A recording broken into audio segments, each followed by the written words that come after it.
है और polling station के दो ग्रुप्स आपस में लड़ पड़े हैं।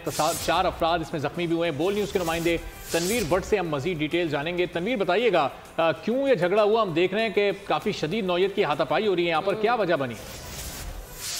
अच्छे फिर वही है जी, सूबाई असम्बली का 3 अब वो पहले गवर्नमेंट स्कूल था, ये गुना और गाँव है, वहाँ का ये इलाका है। वहाँ पे जो दो ग्रोह हैं आपस में, इनके दरमियान वादा है। बिल्कुल हम देख सकते हैं बुढ़ी में आजाद आना है, दूसरे को थप्पड़ और टांगे जो है वो मारी जा रही हैं। लेकिन यहाँ पर यह बात हमें पुलिस नजर नहीं आ रही। इसके बाद वहीं के जो बड़े लोग हैं उन्होंने बीच बचाव करवाया, लेकिन इस लड़ाई में 4 अफराद जो है वो जख्मी हुए हैं और बुजुर्गों की वजह से ये लड़ाई जो है खत्म हुई है।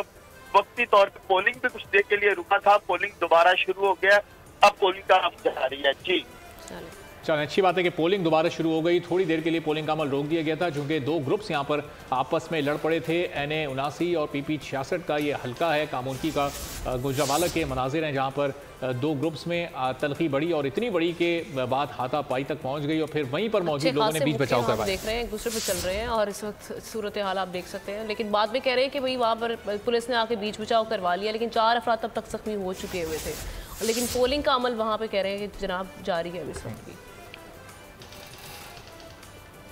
चलिए अब फैसलाबाद का रुख करते हैं। वहाँ पर